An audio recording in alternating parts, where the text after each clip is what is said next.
और भारत को भी बहुत जल्द अपना invisible 6th generation fighter jet मिल जाएगा। मोदी सरकार का जंगी जुनून बरकरार है। भारत देखिए, इस वक्त भारत के पास 2 न्यूक्लियर पावर्ड सबमरीन हैं। न्यूक्लियर पावर्ड सबमरीन शेर का शिकारी मोदी मोदी साहब जो हैं वो शेर के शिकारी बन चुके हैं।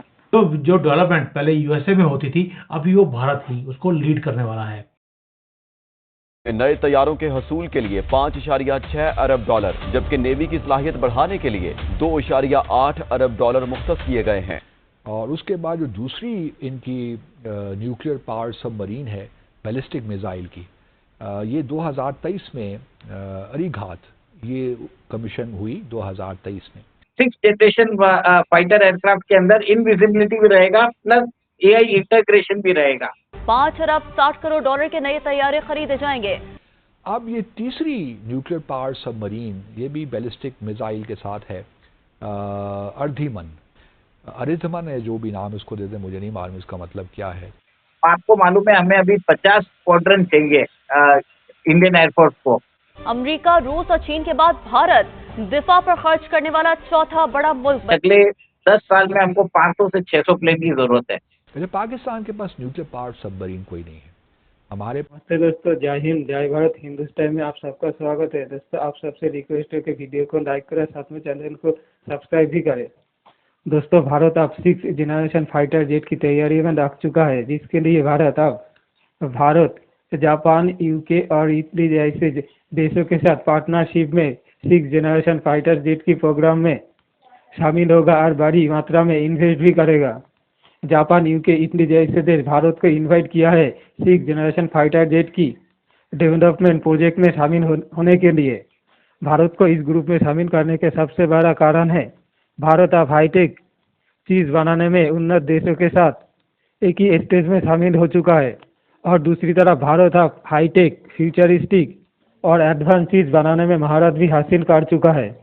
और दूसरी तरफ भारत इसमें शामिल होना चाहता है, क्योंकि भारत को अब चाहिए फ्यूचरिस्टिक एडवांस डिफेंस इक्विपमेंट, जिससे भारत अपने डिफेंस को और भी अपना सुरक्षा मजबूत करने की और एक कदम आगे बढ़ जाएगा। भारत के लिए बहुत ही बड़ी खुशखबरी कि अब लगता है कि जो 6th जनरेशन जो फाइटर जेट्स हैं, उसकी होड़ में अब भारत आने वाला है, और भारत को भी बहुत जल्द अपना invisible 6th generation fighter jet मिल जाएगा। और ये इनविजिबल प्लेन है। अब ये इनविजिबल प्लेन होता क्या है कि ये सारे ऊपर आप डिटेल में बात करेंगे उमेश जी के साथ। पहले तो आपको मैं प्रोटोटाइप दिखा दूं, जो ये 6th जनरेशन फाइटर जेट की बात हो रही है। This is something which is going to come out, और भारत उसका पार्ट बनने वाला है। उमेश जी, जय सिया राम। जय सिया राम। सर, ये 6th जनरेशन फाइटर जेट, इसको बनाने के लिए उन्होंने बोल दिया भारत को कि आप आइए, टेबल पे बैठिए, हम इसको डेवलप करते हैं। भारत सफर कर रहा है from the problem of plenty. करे तो क्या करे? आपको मालूम है, जैसे अमेरिका ने बोल दिया है कि आप हमारे से F-35 ले लीजिए, ये 5th जनरेशन फाइटर एयरक्राफ्ट है। रशिया बोल रहा है सुखोई 57 ले लीजिए, ये 5th जनरेशन फाइटर एयरक्राफ्ट है। रफाल हमको देने के लिए तैयार है, अपना 5th जनरेशन, जो अभी उनके डेवलपमेंट स्टेज में है। हमको ग्रिपेन जो स्वीडन की कंपनी है वो देने को तैयार है। यूरो फाइटर जो है जर्मनी के, वो देने को तैयार है। ये 5th जनरेशन फाइटर एयरक्राफ्ट बोलता है इनविजिबल एयरक्राफ्ट। ये एक्चुअली ऐसा है कि ये रेडार में दिखता नहीं है। 6th जनरेशन फाइटर एयरक्राफ्ट के अंदर इनविजिबिलिटी भी रहेगा, प्लस एआई इंटीग्रेशन भी रहेगा। और सेकेंड, और इसमें एक और एक चीज है, इसमें पायलट की भी जरूरत नहीं है, इसको अनमैन्ड भी उड़ा सकते हैं। तो कल जो चाइना ने किया था वो सब लोगों ने देख लिया, और मेरे हिसाब से अब होड़ लग चुकी है। देखिए, जो अभी न्यूज आई है, इसके अंदर इटली, यूके और जापान ने मिलके अभी उन्होंने 2022 में एक अपना 6th जनरेशन फाइटर एयरक्राफ्ट का उन्होंने एक समझौता किया था कि हम जॉइंट डेवलपमेंट करेंगे। ठीक है, तो जॉइंट डेवलपमेंट की बात ऐसी है कि 2 साल पहले इन्होंने अग्रीमेंट तो बना लिया। अब इनको मालूम पड़ गया इसमें कॉस्टिंग बहुत आएगी। ठीक है, और भारत और इनको ये भी समझ में आ गया कि ये रेडीमेड मार्केट बेचेंगे कहाँ पे प्लेन को। आप डिजाइन कर लोगे, डेवलपमेंट करोगे, प्रोटोटाइप बना लोगे, बट आप इसको अल्टीमेटली बेचोगे कहाँ पे? कि प्रोजेक्ट को जस्टिफाई करने के लिए भी तो कुछ चाहिए। तो इन्होंने क्या किया, इन्होंने बोला कि भारत आप आ जाओ। अब ये जो कंपनीज है, जो ब्रिटिश की BAE सिस्टम्स है और इंडियन मैन्युफैक्चरर है इसका रोल्स रॉयस, इटली की कंपनी है लियोनार्डो एरोस्पेस और जापान की मित्सुबिशी कंपनी है। ये इन तीनों के साथ मेरे ख्याल से भारत की कंपनी रहेगी हिंदुस्तान एरोनॉटिक्स लिमिटेड, अगर वो गई तो, भारत ने इन्विटेशन एक्सेप्ट किया तो। बट इसमें एक चीज देखना पड़ेगा कि ब्रिटेन में जो अभी पार्टी है, कीथ स्टार्मर की पार्टी है, जो लेबर पार्टी है, it is pro Pakistani. Italy के साथ हमारे संबंध अभी अच्छे हैं, जापान के साथ अभी हमारे संबंध अच्छे हैं। बट आपको ये समझना पड़ेगा, ये जो प्रोजेक्ट का हेडक्वार्टर्स होगा यूके में होगा। अब उन्होंने बुलाया क्यों है भारत को? देखिए, एक तो चीज है कि भारत का technological innovation, second readymade market है।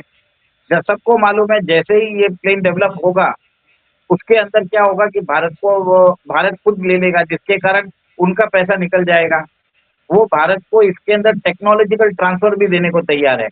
भारत को बोल दिया कि हम आपको एक्सपोर्ट कंट्रोल जो ओपन जनरल लाइसेंस है वो भी देने को तैयार है, हम आपको IPR राइट्स भी देने के लिए तैयार है।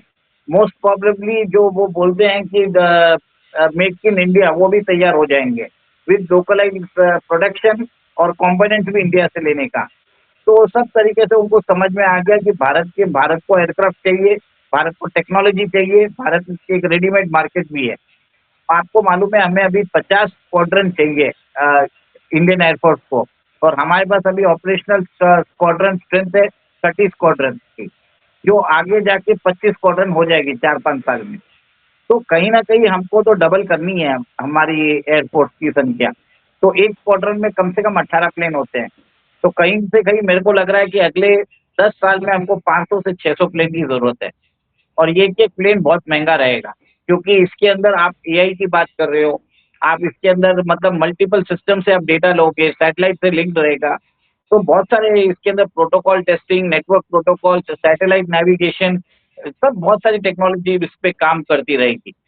अब इनका एक ही चीज है, इससे क्या है, कॉस्ट जो भी है वो डिवाइड होता है।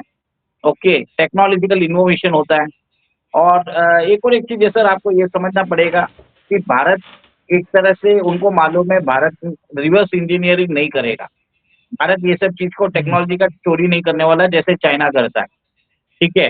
और मेरा ये मानना है कि आगे जाके भारत का जो एमका प्रोग्राम है उसमें हम बोल रहे हैं कि हम भी उसके अंदर 5.5 जनरेशन फाइटर एयरक्राफ्ट बनाने का प्लानिंग कर रहे हैं, और ये 10 साल में होगा।